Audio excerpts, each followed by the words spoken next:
Hi, welcome back to my channel. ನಾನಿವತ್ತು ನಿಮಗೆ ಕಾಯಿ ಒಬ್ಬಟ್ಟು ಹೇಗೆ ಮಾಡೋದು ಅಂತ ಹೇಳ್ಬಿಟ್ಟು ನಾನು ತೋರಿಸ್ತಿದ್ದೀನಿ. ಅದಕ್ಕೆ ನಾನು ತುರ್ಕೊಂಡಿರೋ ಕಾಯಿ ಒಂದು ಸ್ವಲ್ಪ ಹುರಿದು ಪುಡಿ ಮಾಡ್ಕೊಂಡಿರೋಂಥ ಕಡಲೆ ಬೀಜದ ಪೌಡರು ಮತ್ತು ಬೆಲ್ಲನ ತೊಗೊಳ್ತಿದ್ದೀನಿ.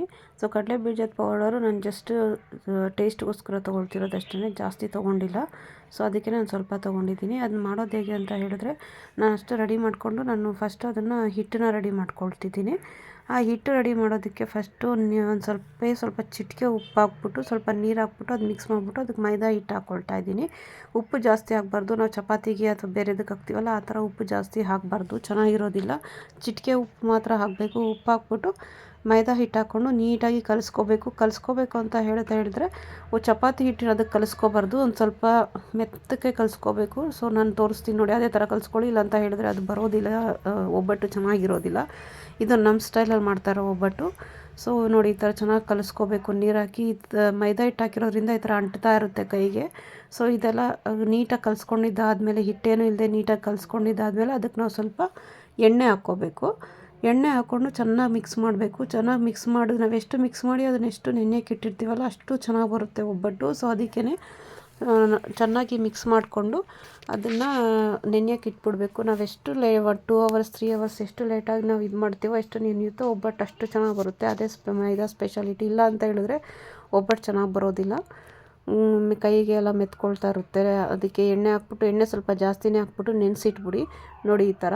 ಸೊ ನೆನೆಸ್ಬಿಟ್ಟು ಒಂದು 2-3 hours ಇಟ್ಬಿಡಿ. ಒಬ್ಬಟ್ಟಂತೂ ತುಂಬಾ ಚೆನ್ನಾಗಿ ಬರುತ್ತೆ. ಇಲ್ಲ ನೀವು ಹಂಗೆ ಮಾಡಿ ಹಂಗೆ ಒಬ್ಬಟ್ಟು ತಟ್ತೀನಿ ಅಂತ ಹೇಳಿದ್ರೆ ಅದು ಬರೋದಿಲ್ಲ, ಅಷ್ಟೊಂದೇನು ಪರ್ಫೆಕ್ಟಾಗಿ ಬರೋದಿಲ್ಲ.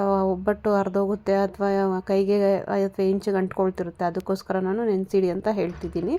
ಸೊ ಅದಾದಮೇಲೆ ಅದು ನೆನೆಯೋಷ್ಟೊಳಗೆ ಸ್ವಲ್ಪ ಪಾಕಕ್ಕೆ ರೆಡಿ ಮಾಡ್ಕೊಳ್ಳೋಣ ಅಂತ, ಹೂರಣ ರೆಡಿ ಮಾಡ್ಕೊಳ್ಳೋಣ ಅಂತೇಳ್ಬಿಟ್ಟು ನಾನು ಬೆಲ್ಲದ ಪಾಕ ಎತ್ತಿಬಿಟ್ಟು ನಾನು ಒಬ್ಬಟ್ಟು ಹೂರಣ ಮಾಡ್ಕೊಳ್ತಿದ್ದೀನಿ. ಅದಕ್ಕೆ ನಾನು ಸ್ವಲ್ಪ ಬೆಲ್ಲ ಹಾಕ್ಕೊಳ್ತಿದ್ದೀನಿ. ಸೊ ನಾನೇನಿದೇನು ಅಳತೆ ಮಾಡೇನು ಹಾಕ್ಕೊಳ್ತಿಲ್ಲ, ಬೆಲ್ಲನೂ ಅಷ್ಟೇ ಮೈದಾನೂ ಅಷ್ಟೇ ಅಂದಾಜು ಮೇಲೆ ಹಾಕ್ಕೊಳ್ತಿರೋದು. ಸೊ ಬೆಲ್ಲ ಹಾಕ್ಕೊಂಡು ಬೆಲ್ಲಕ್ಕೆ ಸ್ವಲ್ಪ ನೀರು ಹಾಕ್ಕೊಳ್ತಾ ಇದ್ದೀನಿ. ಜಾಸ್ತಿ ನೀರು ಹಾಕಬೇಡಿ, ಯಾಕಂದರೆ ಪಾಕ ಬರೋದು ಲೇಟ್ ಆಗುತ್ತೆ. ಸ್ವಲ್ಪ ನೋಡಿ ಈ ಥರ ಒಂದು ಸ್ವಲ್ಪ ಹಾಕ್ಕೊಂಡೆ ಸಾಕು, ಒಂದು ಅರ್ಧ ಲೋಟ ನೀರು ಹಾಕ್ಕೊಂಡು ಸೊ ನೀಟಾಗಿ ಅದನ್ನ ಮಿಕ್ಸ್ ಮಾಡ್ಕೋಬೇಕು. ಇಲ್ಲಾಂದರೆ ಅದು ಬೆಲ್ಲ ಅಂಟ್ಕೊಂಡ್ಬಿಡುತ್ತೆ ಬಾಣಲಿಗೆಗೆ. ಸೊ ನೀಟಾಗಿ ಮಿಕ್ಸ್ ಮಾಡಿಕೊಂಡು ಅದು ಕರಗ್ಬಿಟ್ಟು ಏನು ಅಷ್ಟು ಮಂದಕ್ಕೇನು ಪಾಕ ಬರೋದು ಬೇಡ, ಸ್ವಲ್ಪ ತೆಳುವಾಗಿ ಬಂದ್ರೂ ಸಾಕು. ಯಾಕಂದರೆ ನಾವು ಕೊಬ್ಬರಿ ಹಾಕಿರೋದ್ರಿಂದ ಅಷ್ಟೊಂದೇನು ಮಂದಕ್ಕೇನು ಬರಬೇಕು ಪಾಕ ಅಂತ ಏನಿಲ್ಲ. ಸೊ ಒಂದೆಡೆ ಪಾಕ ಬರ್ತಾಯಿದೆ ಅನ್ನೋವಾಗ ಅದಕ್ಕೆ ನಾವು ಇದು ಮಾಡ್ಕೋಬೋದು. ನೋಡಿ ಈ ಥರ ಬಂದಿದೆ, ಕುದಿಯೋಕ್ಕೆ ಸ್ಟಾರ್ಟ್ ಆಯಿತು. ಬೆಲ್ಲ ಎಲ್ಲ ತುಂಬ ನೀಟಾಗಿ ಕರಗಿದಾದ್ಮೇಲೆ ನೋಡಿ ಈ ಥರ ನೋಡಿ ಒಂದೆಳೆ ಪಾಕಕ್ಕೂ ಇದಾಗಿದೆ, ಇನ್ನು ಸ್ವಲ್ಪ ಸ್ಮೂತಾಗಿ ಬಂತು. ಸೊ ಅದಾದಮೇಲೆ ನೋಡಿ ಕುದಿಯೋಕ್ಕೆ ಸ್ಟಾರ್ಟ್ ಆದಮೇಲೆ ನಾವು ಸಣ್ಣಗೆ ತುರಿದಿಟ್ಕೊಂಡಿದ್ದೀವಲ್ಲ ಅದನ್ನು ಕೊಬ್ಬರಿನ ಹಾಕ್ಕೋಬೇಕು. ಕೊಬ್ಬರಿ ಹಾಕ್ಕೊಂಡು ಮಿಕ್ಸ್ ಮಾಡ್ಕೋಬೇಕು. ಸ್ವಲ್ಪ ಜನ ಏನು ಮಾಡ್ತಾರೆ ಅಂದರೆ ಕೊಬ್ಬರಿ ಹಾಕ್ಕೊಂಡು ಮಿಕ್ಸ್ ಈ ಥರ ಮಾಡ್ಕೊಳ್ಳೋದಿಲ್ಲ, ನಾವು ಮುದ್ದೆ ಮಾಡ್ತೀವಲ್ಲ ಆ ಕೋಲಲ್ಲಿ ಮಾಡ್ಕೊಳ್ತಾರೆ. ನೀವು ಹೇಗೆ ಬೇಕಾದರೂ ಮಾಡ್ಕೋಬೋದು. ಸೊ ನಾನು ಬಾಣಲಿಯಲ್ಲಿ ಮಾಡೋದ್ರಿಂದ ನಾನು ಸ್ಪೂನಲ್ಲೇ ಸಾಕು, ನನಗೆ ಸ್ವಲ್ಪ ಪ್ರಮಾಣದಲ್ಲಿ ಮಾಡ್ಕೊಳ್ತಿದ್ದೀನಿ. ಅದಕ್ಕೋಸ್ಕರ ನಾನು ಸ್ಪೂನಲ್ಲೇ ಮಿಕ್ಸ್ ಮಾಡ್ಕೊಳ್ತಿದ್ದೀನಿ. ನೋಡಿ ಈ ಥರ ನಾವು ಎಷ್ಟು ತುರ್ಕೊಂಡಿದ್ದೀವಲ್ಲ ಕೊಬ್ಬರಿ, ಸಣ್ಣಗೆ ತುರ್ಕೊಬೇಕಾದಷ್ಟು. ಯಾಕಂದರೆ ಅದು ಒಬ್ಬಟ್ಟಿಗೆ ಬಾಯಿಗೆ ಸಿಗ್ತಾಯಿದ್ರೆ ಅಷ್ಟೊಂದು ಚೆನ್ನಾಗಿರೋದಿಲ್ಲ, ಟೇಸ್ಟ್ ಸಿಗೋದಿಲ್ಲ. ಸೊ ಅದಕ್ಕೆ ಸಣ್ಣಗೆ ತುರ್ಕೊಂಡಿರೋ ಕೊಬ್ಬರಿ ಎಲ್ಲ ಹಾಕ್ಕೊಂಡಿದ್ದೀನಿ. ಮತ್ತು ಟೇಸ್ಟಿಗೆ ಕಡಲೆ ಬೀಜನ ಹುರಿದ್ಕೊಂಡು ಪುಡಿ ಮಾಡ್ಕೊಂಡಿದ್ದೀನಿ.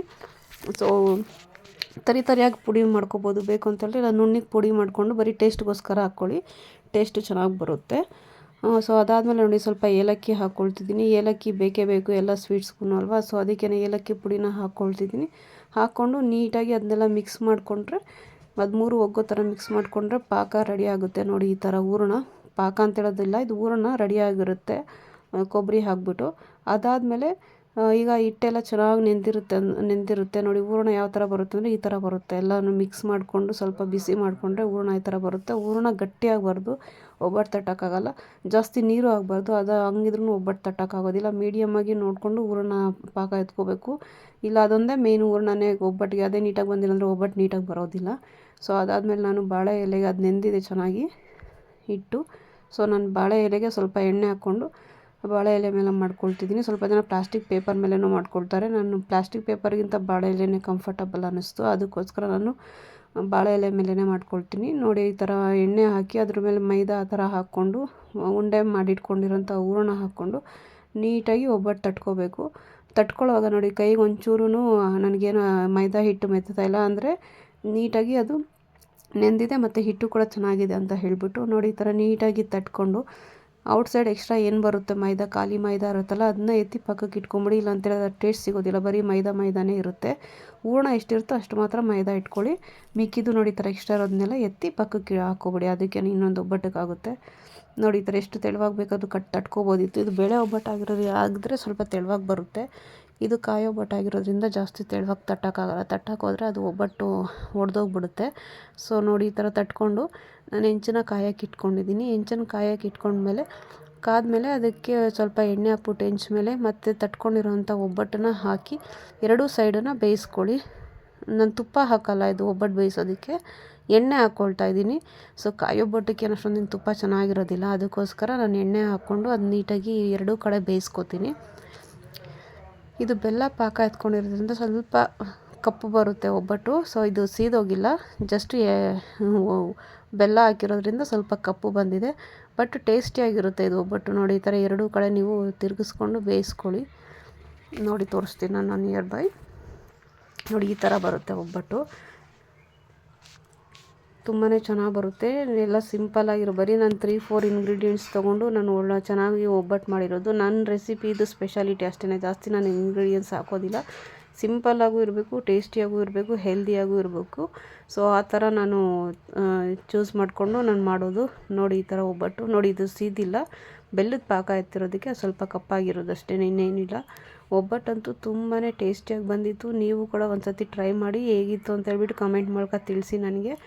ಮತ್ತು ನೀವೇನಾದರೂ ಫಸ್ಟ್ ಟೈಮ್ ನನ್ನ ಚಾನಲ್ ನೋಡ್ತಾ ಇದ್ದರೆ ಪ್ಲೀಸ್ ಸಬ್ಸ್ಕ್ರೈಬ್ ಮಾಡಿ, ಸಪೋರ್ಟ್ ಮಾಡಿ, ಮತ್ತು ಫ್ರೆಂಡ್ಸ್ಗೂ ರೆಫರ್ ಮಾಡಿ ಅಂತ ಹೇಳ್ತಾ ಇದ್ದೀನಿ. ಒಂದು ಸತಿ ಇದು ಟ್ರೈ ಮಾಡಿ ಒಬ್ಬಟ್ಟನ್ನು ಹೇಗೆ ಬಂತು ಅಂತ ಹೇಳಿ ನನಗೆ ಕಮೆಂಟ್ ಮೂಲಕ ತಿಳಿಸ್ಬೇಕು ಅಂತ ಕೇಳ್ತೀನಿ. ನೋಡಿ ಒಬ್ಬಟ್ಟು ಅಪ್ಪ ಬಾಯಲ್ಲಿ ನೀರು ಇರುತ್ತೆ, ನೋಡ್ತಿದ್ರೇ ನಿಮಗೂ ಹಾಗೆ ಅನಿಸುತ್ತೆ ಅಂದ್ಕೊಳ್ತೀನಿ. ಸೊ ಒಂದು ಸತಿ ಟ್ರೈ ಮಾಡಿ ನನಗೊಂದು ಸತಿ ಕಮೆಂಟ್ ಮೂಲಕ ತಿಳಿಸಿ. Thank you.